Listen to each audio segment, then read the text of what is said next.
What's going on, guys? Welcome back to my channel. In this video series, we're creating a React and Django authentication system. So this is the second part of a 3-part series. If you haven't seen the first part, you're going to want to check that out on my channel. Just to show you what we've built so far, you can see we've got 2 APIs here, one to log in a user and one to get some notes from a user, right, if they're logged in.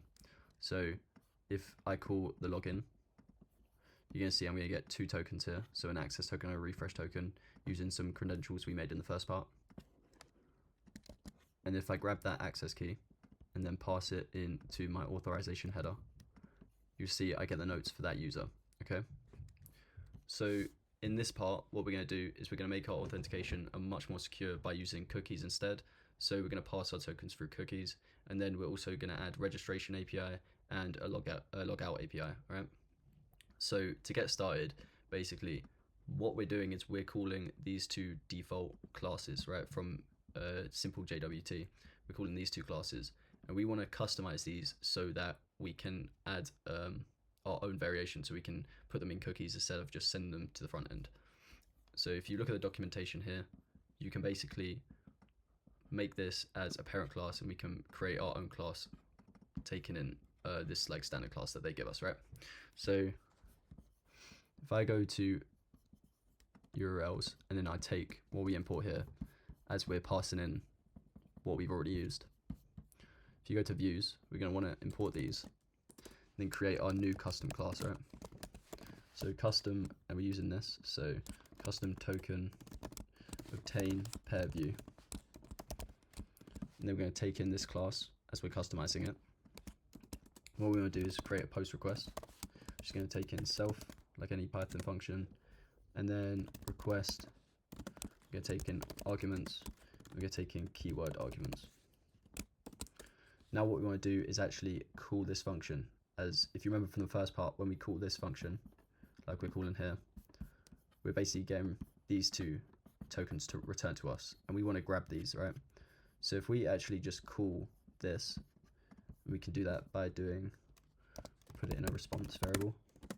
We're going to do super, which is grabbing this class, and we're going to call the post method, and we'll just pass in these arguments, okay? And then keyword arguments. So that's going to call this. So what will be returned will be the tokens we got. So in the response.data. So in the data we're getting them 2 tokens. So we can create an access token, which is going to be from the key access. And then we can create a refresh token as well, which is going to be taken from tokens refresh. Okay, now what we want to do is create a response, as every API needs a response. So create res equals response. So we'll just leave this empty, and then we'll add some data to it. So the data is going to be equal to success, and the success is going to be true. But if we have this, we also need to say what happens if it fails, okay? So we'll put it in a try except. So basically, if it works, it's going to run this code. If it doesn't, it's going to run this. So if it doesn't, it's going to return a response with an unsuccess. So it's going to return false in the success, right? So if this is working, what we want to do is we want to create our 2 cookies. And the way we do that is the response.setCookie. Then we need to pass in our arguments to create our cookie, right? So our cookie is going to have a key called access token. And the value of this access token is going to be the access token we just grabbed. And then we want this cookie to be HTTP only, as it's more secure. And then to add more security, we want this to be secure. So this just means that it's only passing through HTTPS, but it also run on your local host as well. So it'll be fine for development. And then we're going to do same site is equal to none. And then we're going to put path is equal to just a root here. And then we want to create another cookie for our refresh token, okay? And then we'll pass in our refresh token. And then we just want to return our response. So our response contains some data, which says we had a successful login, and then it's going to add these 2 cookies, all right? And we're returning that. So now we want to actually call this instead of what we were calling before, as we were calling just the standard class that we're given. So if we import what we just created, so custom token obtain pair view, and just replace what we were using before with what we just created. Oh, not like that, like that. And then as we're not using that anymore, we just get rid of that. So now we can test this in our Postman, and it's not going to return these anymore. So we got a successful login, and you can see we've got 2 cookies here that are being used. Okay, our access token, our refresh token. So what will happen if, because we don't want to use this anymore, we're not passing the token through an authorization header, we want to pass it through cookies. So if we just get rid of this, what will happen now is that we haven't got any authentication credentials provided. So we actually need to provide these when we're calling a function, right? And the way we're going to do this is actually using something in our documentation. So if you go over to your package, so your REST framework simple JWT package, we're going to be using this class here, okay? So let's copy this. And we want to create this in a new file called authentication.py.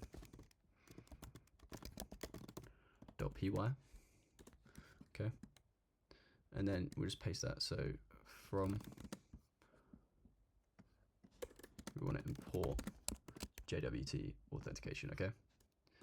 And you can see that this class has a function called authenticate, and that's what we're going to do. So every time we call a function, we're going to call this, okay? So we'll create a new class called cookies JWT authentication,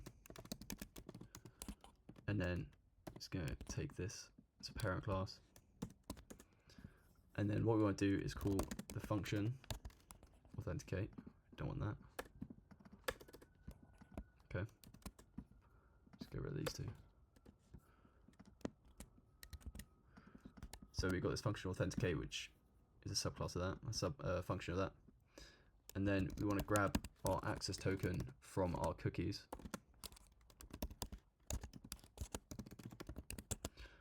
.get. It's the access token we just created. Remember, we created it here. So it's called access token. And then if the access token doesn't exist, we want to just return none. So it shouldn't be authenticated. And then we want to validate our access token. So we can use a function that's provided by the JWT authentication class. So get see validate token, and then we'll pass in our access token. So if this all works, we're going to grab a user,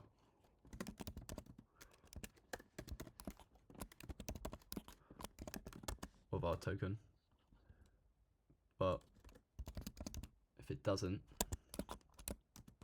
it's going to return nothing, okay?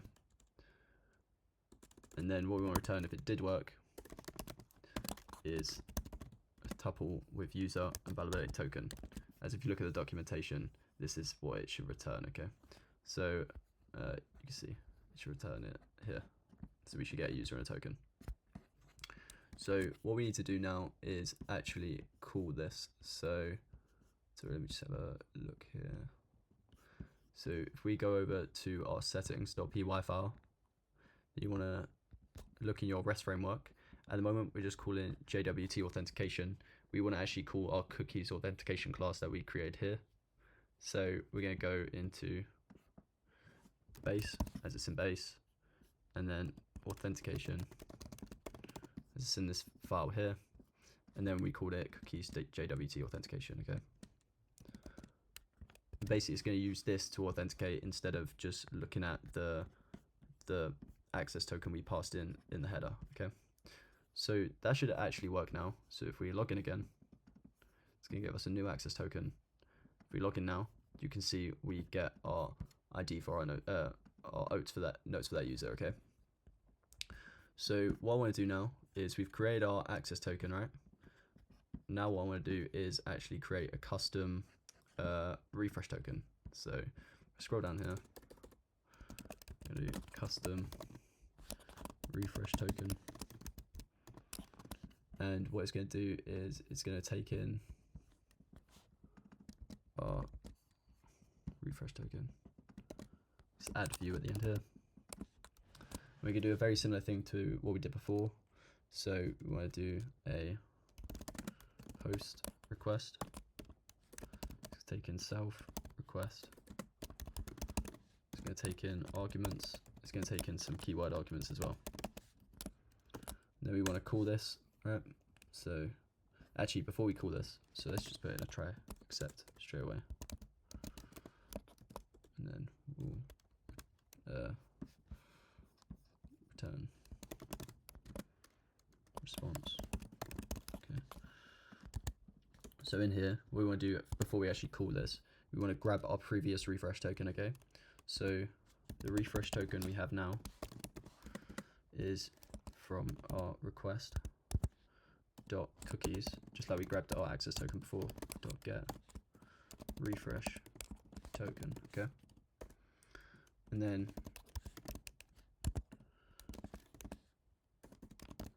we're gonna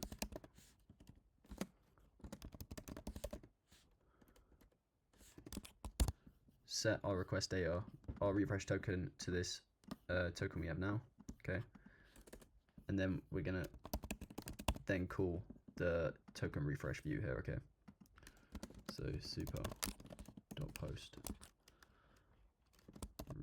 We could just pass in these, okay? Now what it's gonna do is we've used our old refresh token to show that it's still valid. It's gonna get us a new access token, right? So we're gonna call this and it's gonna give us a new access token. So just like before, it's giving us tokens equals response dot data, and then our access token is tokens access token, not access token, just access. And then what we want to do is create a new response,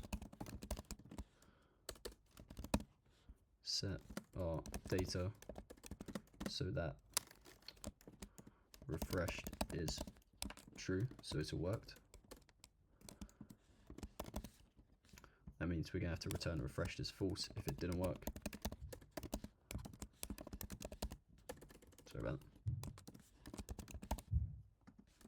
And then we want to set our new cookie, so just like we did before, so response, and then our key name is going to be access token. Our value is going to be the access token. And then it should be HTTP only, should be secure. Same site is none. And then our path is going to be,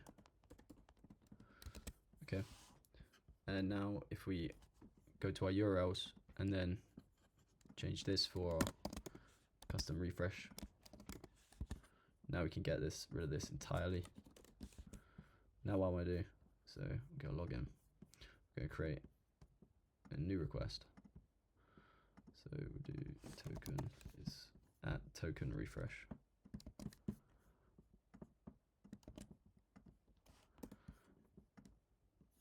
It's not a get request, it's a post request.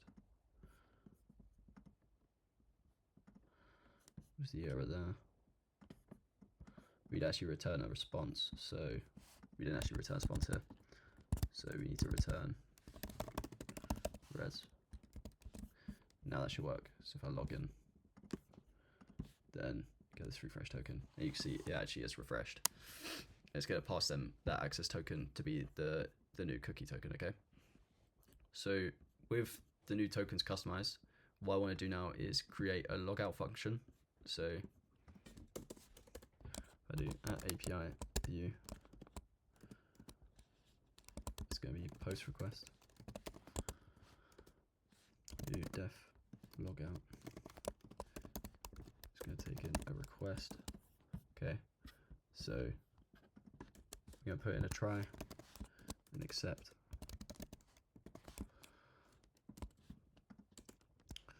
So if it works, we're going to create a response. We're going to set success equal to true, as it successfully happened since it's in the try.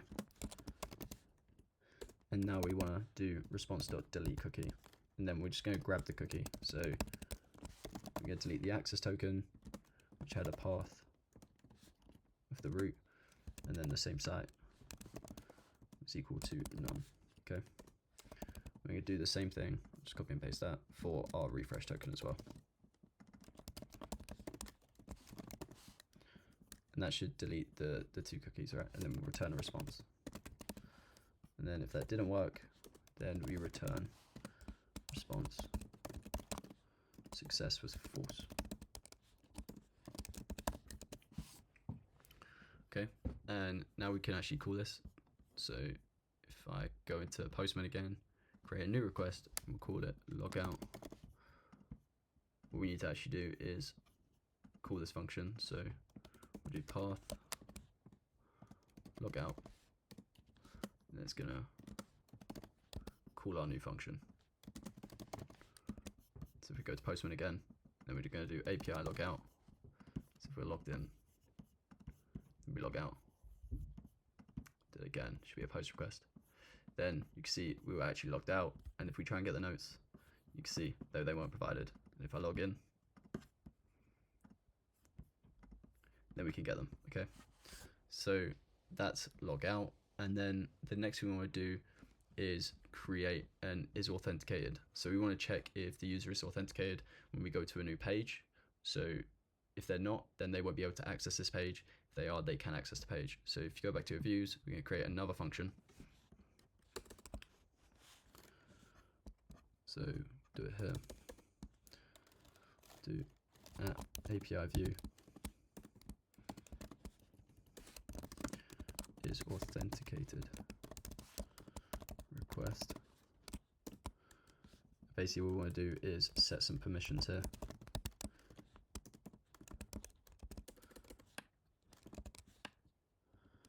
Is authenticated. Okay, basically if they are authenticated, then this function will just work. It will give a response of 200. If it's not, it's going to throw an error, so we'll just return a response of authenticated is true. Okay, now if we create a route for this, so we call is authenticated, and then we can create a path for this. So we'll do authenticated is authenticated to. There you go. Then we can call this in Postman again. So create a new request, and then we'll do authenticated. And if I log in, that should return again post. There you go. Authenticated is true. If I log out, see authenticated. Well, it didn't work. You can see I get an unauthorized, as they're not authorized anymore. Okay, that's almost it for all the APIs. The one last thing we need to do is create a registration API. So before we do that, we need to create a serializer for it. So we head over to our serializers. Gonna create a user registration serializer. It's gonna take in serializers.model serializer. And then what we want to do is we want to create a meta class. It's going to take in the user model. Then the fields it's going to take in, when we pass over the details, it's going to be username. It's also going to take in an email, and then we'll also take in a password. Okay. Before that, we want to make sure that the password is only write only, so no one can read the password, as that wouldn't be secure. So make it write only, which is true. And then if we want to create a user, it's going to pass in some validate data. So this is the data we're passing through from our front end, or whatever the data we're passing through, even if it's through Postman. And then the user we're going to create, so it's a user object with a username, which is equal to validated data username. And then they're also going to have an email, which is passed through validated data email. And outside that, we can set the user password through this function here, which is just going to be validated data password. And we can finally actually save them to the database, doing user.save, and then return our user. Okay, so with that done, we can actually just call this from a view, which we'll create. We'll just create one called register. So it'll be API view, be a post request, and let's do this register request. And then what we want to do is grab our serializer, so we'll import it up here. Use the registration serializer.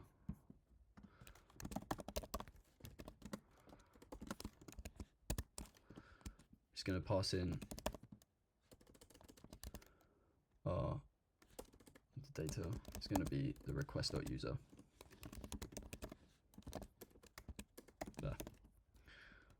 And then not request.user, request.data. So what's passed in from the body of the front end or the postman or whatever. So if the serializer is valid, we're going to save it, and we'll return the serializer data. Okay. Else we'll just return an error.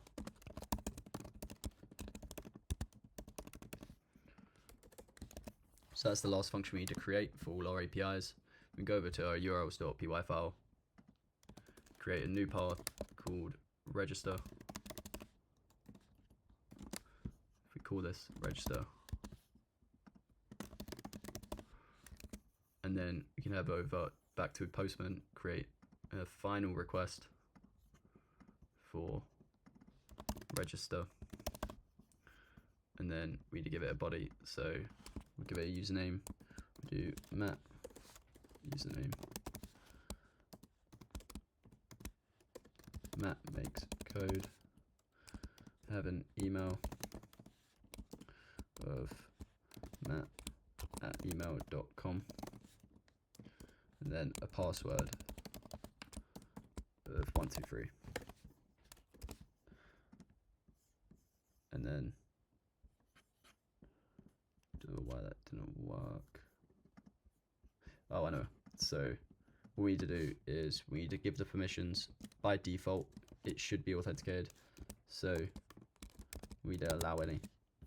Actually, you don't need to be authenticated to call this API. And it's a post request.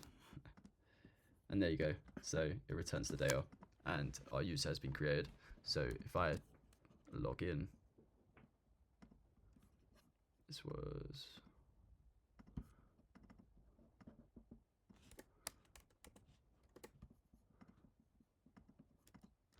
if I do username and then the password to be 123, you can see we successfully logged in. So that's pretty much it for all the APIs. We've set the cookies, and now all we need to do is actually call this from our front end. And yeah, that's actually done for all our APIs. It's been quite a long video, this one, but stick around for the next video if you're going to build the front end, and you'll have a really good project for your CV or GitHub. If this video helped you anyway, could you please like the video and subscribe to the channel? It will help me a ton, and thank you very much. Ta.